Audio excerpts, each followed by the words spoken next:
What complex problem was solved with a surprisingly simple solution? Shipping containers. Before the 1950s, moving goods across the ocean was expensive and chaotic. Every load had to be hauled by hand from trucks to trains to ships, which took ages and often led to theft, damage, or your goods getting mixed up with someone else's. Malcolm McLean invented a simple steel box that stacks easily and moves smoothly between ships, trucks, and trains.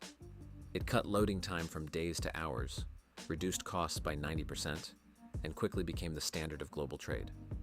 It's probably the most underrated investment of the 20th century. People kept trying to make ships faster and faster and eventually hit a ceiling. But no one thought to cut down the time spent sitting in port. Instead of sitting at the dock for months, modern container ships spend about 24 hours in port. The British military couldn't get soldiers to take their doses of anti-malarial medicine.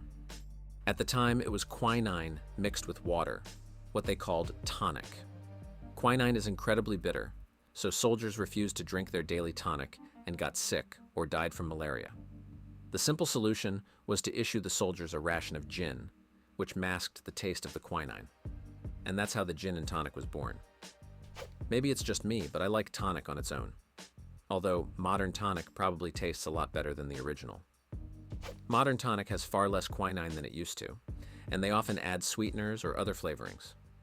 Fun fact, there's no longer enough quinine in tonic to prevent malaria, but there's still enough to treat nighttime leg cramps. Airports kept dealing with irritated passengers. People got off the plane pretty quickly, but then got angry over the long wait for their luggage. They tried hiring more staff and speeding up the belts, but passengers were still unhappy with the wait. The simple solution was to just move the baggage claim area farther from the plane's exit, so passengers had to walk longer. By the time they reached the belts, their luggage was often already waiting for them, and complaints dropped sharply. From my own observation, the same thing works with padding the stated flight time. I think somewhere in the mid-2000s, airlines started getting fined for being late. And it seems they just started building more time into their schedules. It reduces the stress of delays. If a flight is supposed to take 2 hours but often takes 2:15, you're annoyed by the delay. But if it's scheduled for 2:30 and you arrive in 2:15, you're happy. It's all about managing expectations. The Japanese safety standard of pointing and calling, shisa kanko, in the railway industry. By having a person physically point at an object and say out loud the actions they're about to perform, the number of errors dropped by almost 85%. It engages more areas of the brain, sight, speech, hearing, and movement, which act as extra safeguards. I've adopted similar habits in everyday life.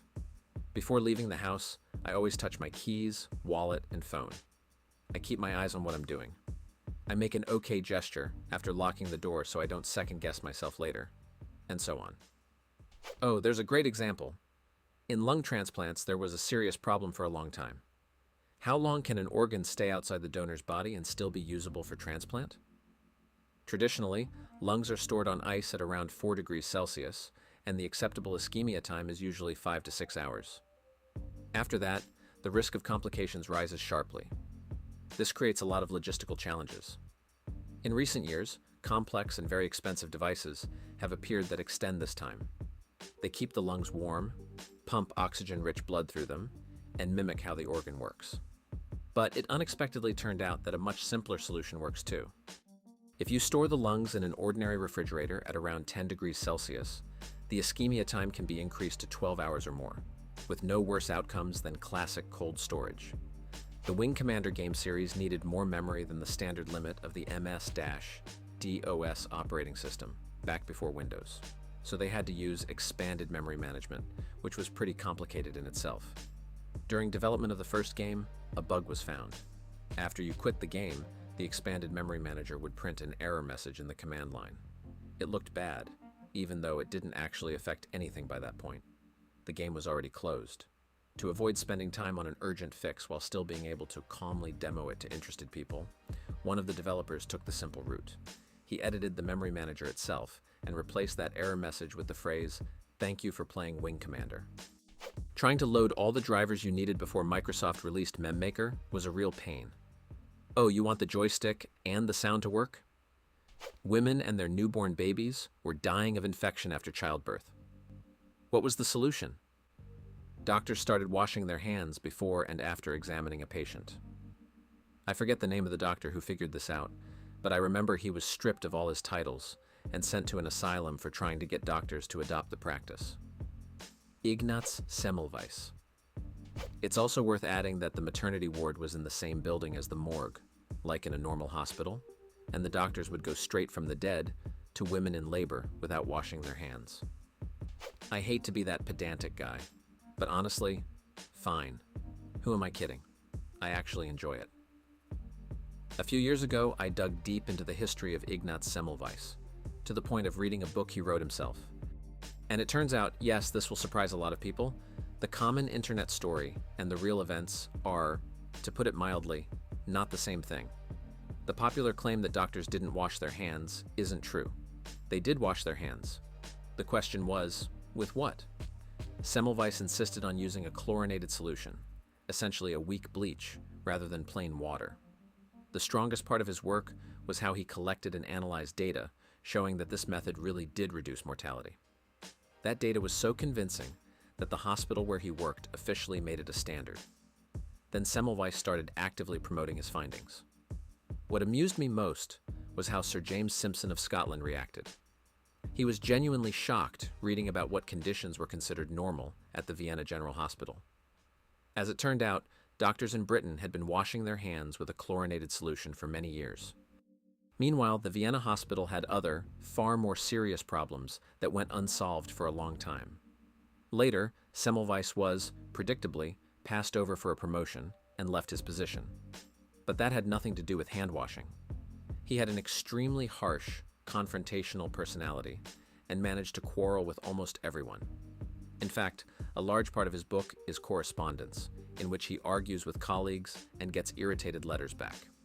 On top of that, he was a Hungarian living in Austria during a strong Hungarian independence movement. One of his brothers was even arrested for subversive activity, so politics also played a role in his not getting promoted. Doctors really did criticize some of Semmelweis's ideas, but not the practice of hand washing itself. He believed that diseases were transmitted by particles of dead matter, but he had no evidence for this theory, and the theory itself was wrong. Colleagues pointed this out, and he took the criticism extremely personally and responded with harsh, often spiteful letters. In the end, he became very unpopular, but no one opposed hand washing. That's how it really was. It's just that this version doesn't fit the convenient, dramatic myth that doctors back then were complete idiots. In the southern Brazilian city of Curitiba, there was a mayor named Jaime Lerner. He became famous for solving typical third-world city problems with simple, creative methods. In Curitiba's slums, where garbage trucks couldn't reach, he launched a garbage for vegetables program. Residents collected waste and traded it for fresh vegetables grown in city gardens. This improved the city's cleanliness, people's nutrition, and public health all at once. To clean up polluted rivers and lakes, Lerner paid fishermen to collect trash from the water instead of fishing in the off-season. This protected wildlife, cleaned the water, and gave the fishermen a stable income. Another example was flood control. Instead of building expensive concrete channels, Lerner turned flood-prone areas into public parks. These green zones absorbed excess water during heavy rains and became recreation spots in dry weather. That way, he solved environmental problems and improved quality of life at the same time. And instead of paying to mow the lawns, he brought in sheep.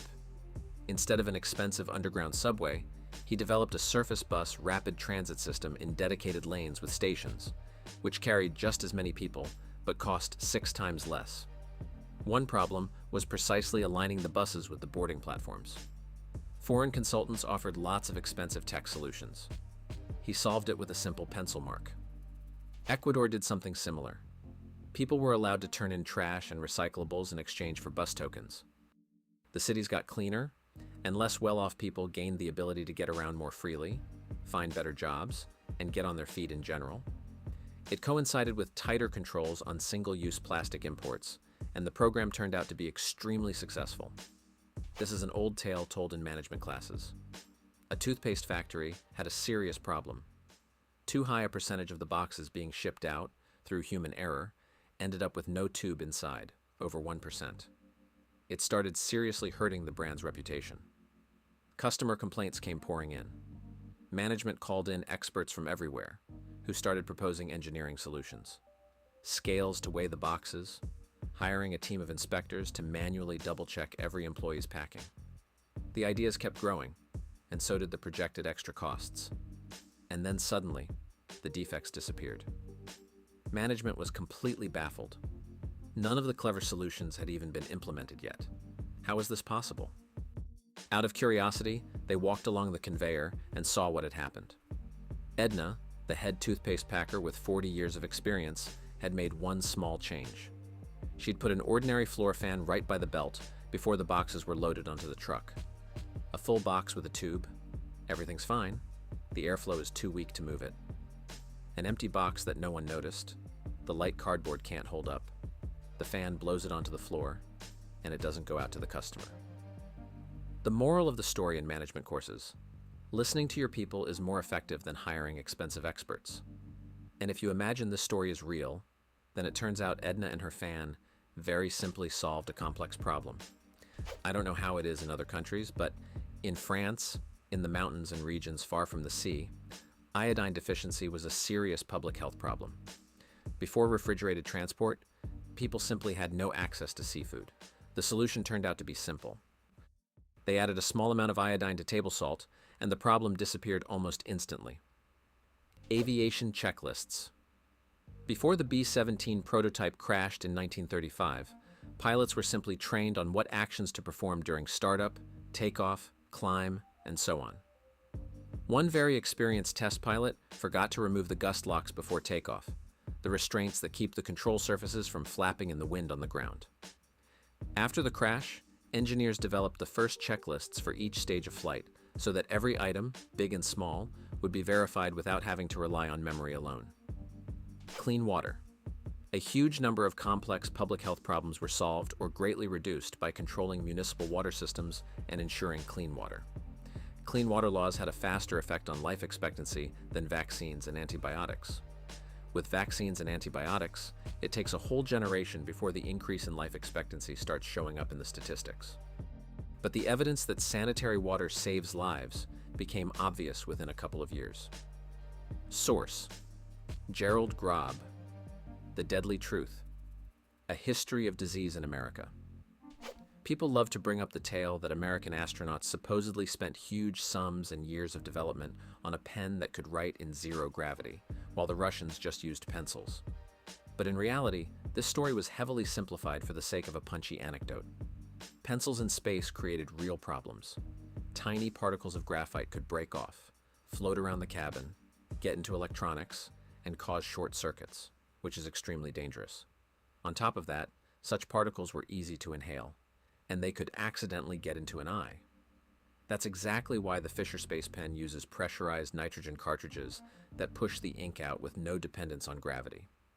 The ink lays down reliably on paper, and the risk of conductive particles flying around the ship disappears entirely. Barbed wire was a real revolution for agriculture. It was cheap, and for the first time, made it possible to build fencing on a large scale, which eventually led to the industrialization of farming. Oh, this is a very personal story for me. A while back, I worked as a lot attendant at a local Honda dealership. The used car manager bought himself a Honda Ridgeline at auction. The only serious problem was a broken taillight on the driver's side. He bought a new taillight and brought it to our garage during a quiet moment.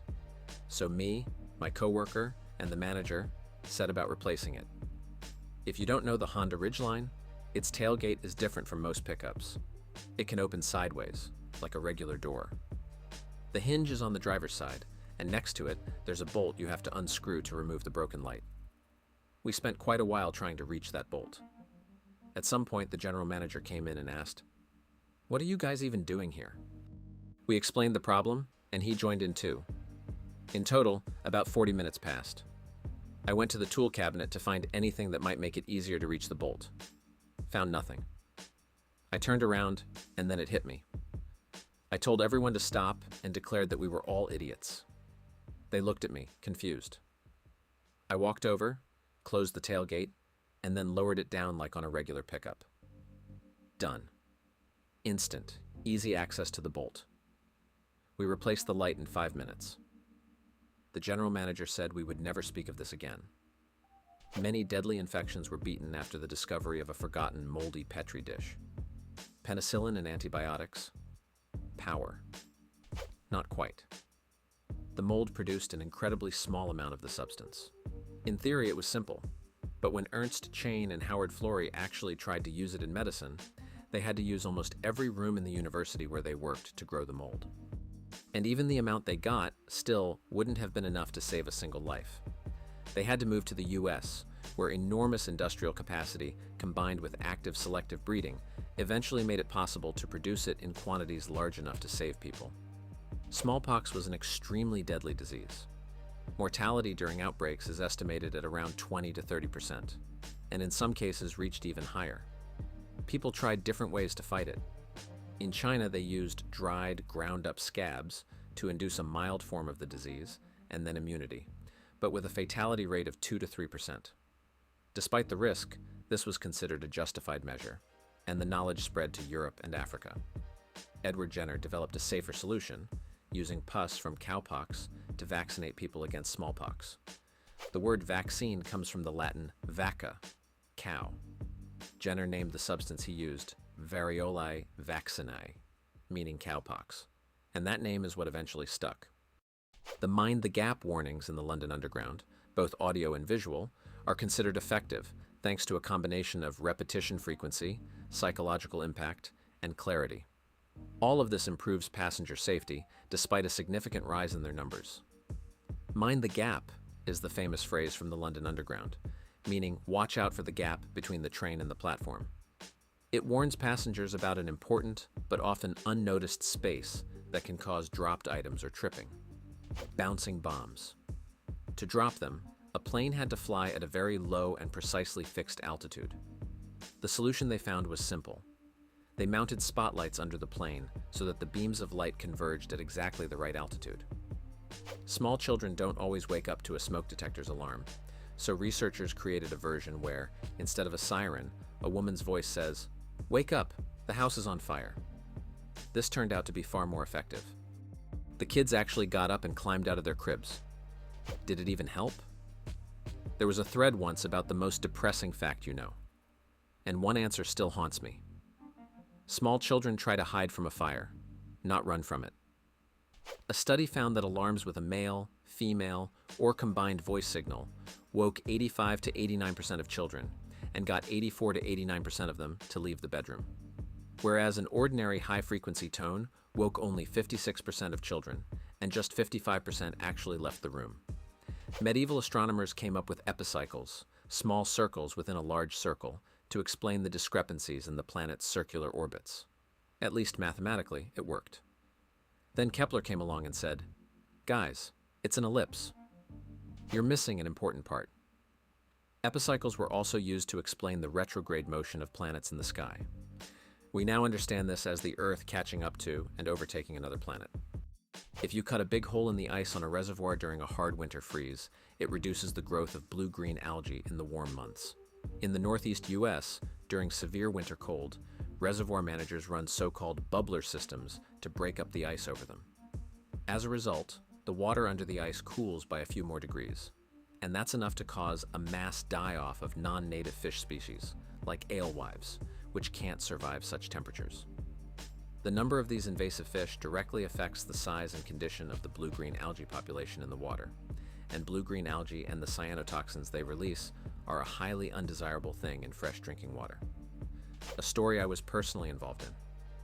We had several dozen completely identical CNC machines producing auto parts. The engineers made a miscalculation, and the coolant supply was insufficient, which caused hundreds of faults every day. Each fault required an operator to manually clear the error and restart the machine. In the end, operators were so busy with these restarts that they couldn't do other tasks. A friend of mine asked me to help figure it out. We went on site, and within about 10 minutes, understood the issue. We asked the engineer to add just 2 seconds to the pressure sensor's timer. Now the cooling system waited a little longer before logging an error, and in that time, the pressure had a chance to build up. After all the machines were reconfigured this way, the number of faults dropped from hundreds a day to literally a few. Everyone was thrilled, and my friend and I split the maximum bonus for a rationalization proposal, $12,500 each. We literally saved the company millions by tweaking simple equipment and avoiding the replacement of expensive cooling systems. Adding tetraethyl lead to gasoline suppressed engine knock and premature ignition of the fuel, which increased engine power and efficiency. A surprisingly simple solution. Sarcasm.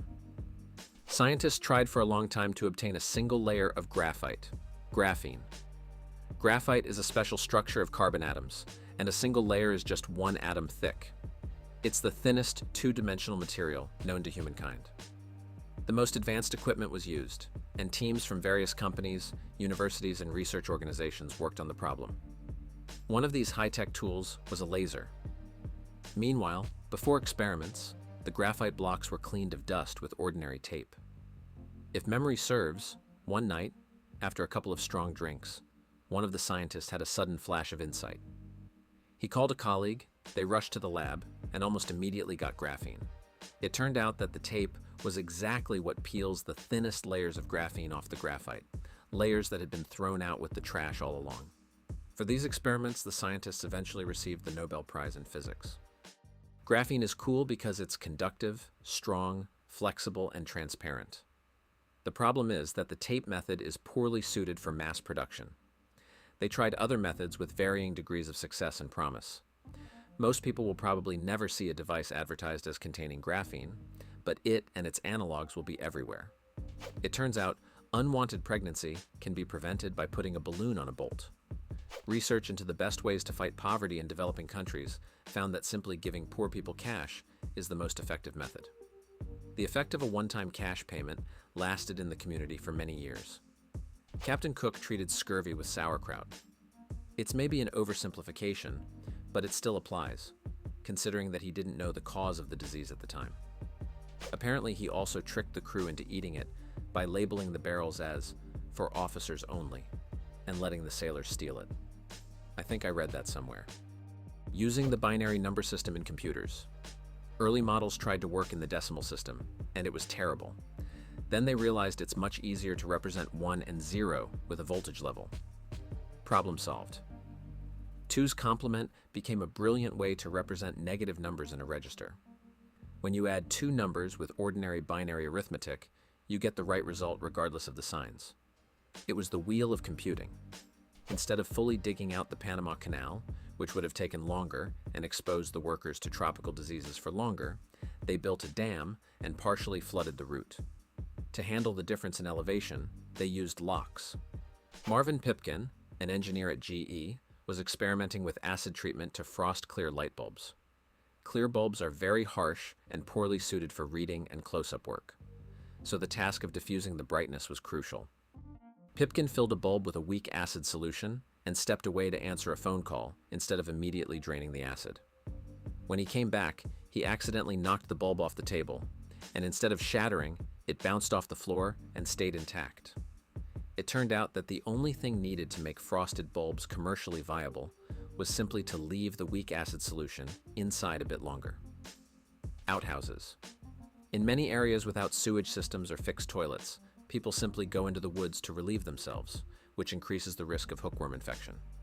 Such toilets isolate waste from where people walk, and thereby reduce the spread of infection. Hookworms lead to a deficit of calories and energy, which makes people sluggish and slower to think.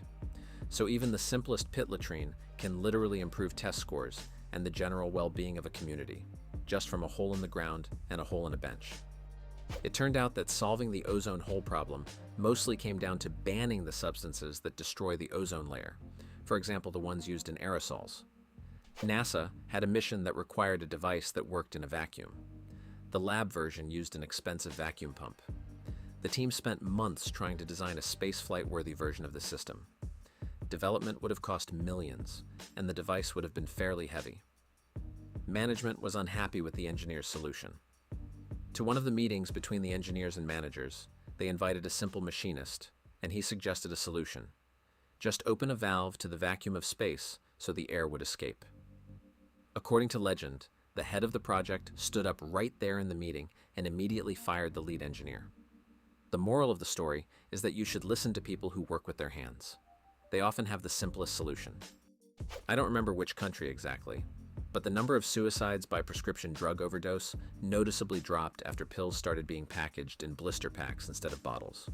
From a bottle, in a moment of crisis, you could just pop off the cap and take everything at once, whereas with blister packs, it takes time to extract a dangerous dose.